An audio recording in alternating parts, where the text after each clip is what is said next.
হাদিবের বাড়ির জালকাঠি। তো আসলে হাদিবের যেদিন গুলি খেয়েছে আমি একদম লাইভটা দেখেছিলাম, সিসিটিভির ক্যামেরা ফুটেছে সংবাদে।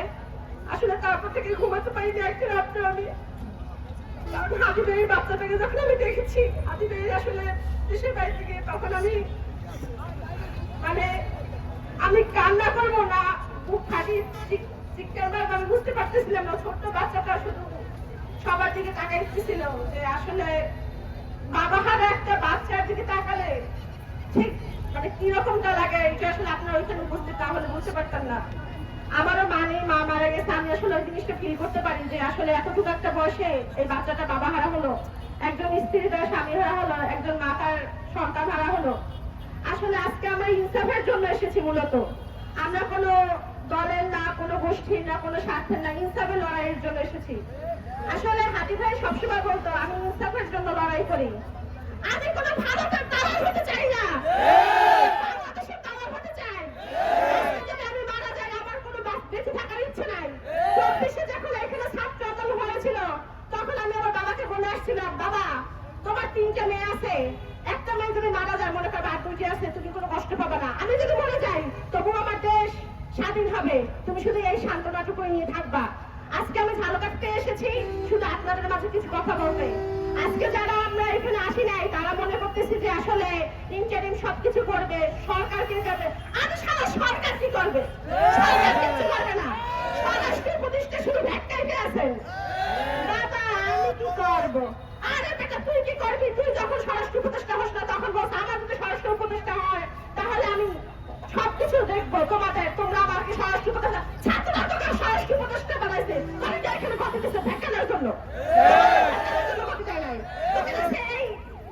এই যারা হাতি ভাইকে হত্যা করছে তাকে তুই হয় বলে দে, না হলে বলে দে কোথায় আছে, বাংলাদেশের জনগণের কাছে দিয়ে দে, জনগণ ওদের বিচার করবে। করবি শুধু বলে কোথায় আছে আমি তো জানি না। আরে বেটা হাতি ভাই যে খুন করছে সে কোথায় কার সাথে ছিল, কোথায় ছিল, কার সাথে ছিল, কতক্ষণ ছিল, সব কাছে তোর কাছে খবর আছে। শুধু হাতি ভাই যে খুনি সে কোথায় আছে তোর কাছে খবর নেই। বেটা বাটপারি করিস, কোনো বাটপারি চলবে না, এই দেশে কোনো বাটপারি চলবে না। আমি বাংলাদেশের দালাল, আজকে আমি মারা যাবো, বাংলাদেশের মানুষ সবাই জানাতে যাবে, কিন্তু যারা হাতি ভাইকে মারছে তারা যদি আজকে মনে যায় তার কোথায় জানাতে পারবে, তাদের কোনো সকলেও খাবে না, এত নিকৃষ্ট। দরকার নাই হাতি ভাই যাকে মারছে হয় বলে দেয়, না হয় তুই আমাদের কাছে ছেড়ে দে। এই রাষ্ট্র হাতি ভাইয়ের বিচার কোনোদিন করবে না। কিছুদিন পর নতুন সরকার আসবে, বলবো ওইটা আমাদের কোনো কিছু করার ছিল না, ওইটা তো নতুন সরকার করবে। এই অভিনয় এই কাপড়গুলো তো আমরা দেখতে চাই না। হাতি ভাই বলছে আমি বাংলাদেশের দালাল, আমি মারা গেলে বাংলাদেশে যাবো, আমি ভারতের দাসত্ব নিয়ে মরতে চাই না, ভারতের দাসত্ব নিয়ে মরতে চাই না। মরলে আমাদের এই বাংলাদেশের মাটিতে বাংলাদেশ জন্মস্থান, বাংলাদেশে আমরা মরবো বাংলাদেশে। তাই সবাইকে বলতেছি এইটা আমাদের সকলের ইনসাফের লড়াই। এই যে এখন শুধু ঝালকাঠি বরিশালের একটা পর্যায়ে আসলে এই যে এখন রাষ্ট্রীয় আমাদের ইনসাফের লড়াই। সবাই একাত্মতা প্রকাশন করে এই হাতি ভাইয়ের হত্যার যে পর্যন্ত বিচার না হবে আমরা এখানে আন্দোলন করতে করতে মরে যাবো, মরে গেলে আমাদের কোনো আফসোস নাই। 50 বছর কচ্ছপের মতো বাঁচার থেকে 1 বছর মানুষের মতো মানুষের বাঁচতে হলে আমরা বাঁচতে চাই। আমরা সবাই আমাদের মা বাবার সন্তান, আমরা এই দেশের জনগণ। তাই আমি বলি হাতি ভাই হত্যার বিচার এখন এটা কোনো হচ্ছে কি, এটা কোনো জনগণের একার কোনো বিষয় নেই, এটা এখন একটা রাষ্ট্রীয় বিষয়। তাই রাষ্ট্রীয় যত জনগণ আছে সবাই আমরা হাতি ভাইয়ের বিচার চাই। আর আপনারা এখানে যারা আসেন অনেক কষ্ট করে আসছেন, আমিও আসছি, সবাই আমরা সবাই নামাজ পড়ে হাতি ভাইয়ের জন্য দোয়া করবো, আল্লাহ যেন তাকে জান্নাত নসিব করে।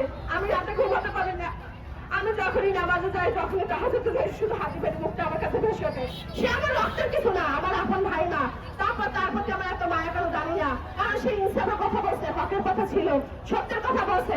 আসুন আজকে আমরা ইনসাফের লড়াই হাতি ভাইয়ের জন্য আমরা সবাই আল্লাহর কাছে দোয়া করি, এবং হাতি ভাইয়ের হত্যার যে পর্যন্ত বিচার না হবে আমরা আমাদের জায়গা থেকে লড়বো না, মরে যাবো, মরতে তো একদিন হবেই, কেউ তো আমরা জীবন বাঁচবো না।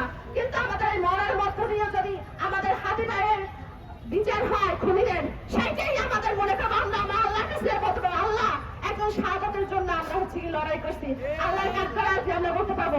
তাই সবাইকে বলি আপনারা রাজপথ ছাড়বো না যে পর্যন্ত হাতি ভাই হত্যার বিচার না হবে। সকলকে অসংখ্য ধন্যবাদ, সবাই সুস্থ থাকুন, ভালো থাকুন, আল্লাহ হাফেজ। ইনকিলাব জিন্দাবাদ।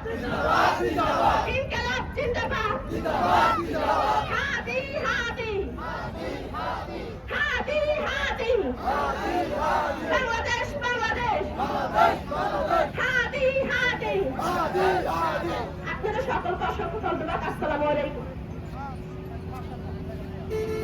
আপনি এই কথাগুলো বলছে আপনারা বুঝতে পারছেন, একটা বাইক শুধু একটা স্লোগান ছিল ইনসাফ, একটা স্লোগান ছিল কি শুধু একটা কাজ করতে চাইছে, বাংলাদেশে ইনসাফ প্রতিষ্ঠা করতে চাইছে। এখন একটা মানুষ ইনসাফ প্রতিষ্ঠা করতে চাইলে তাকে খুন করতে হবে, টার্গেট কিলিং করতে হবে, তাকে সুনির্দিষ্ট প্ল্যান করে তারপরে হচ্ছে টার্গেট কিলিং করা হয়েছে। এটা বাংলাদেশের প্রশাসন জানতো না, জাহাঙ্গীরের মতো অপদার্থ জানতো না।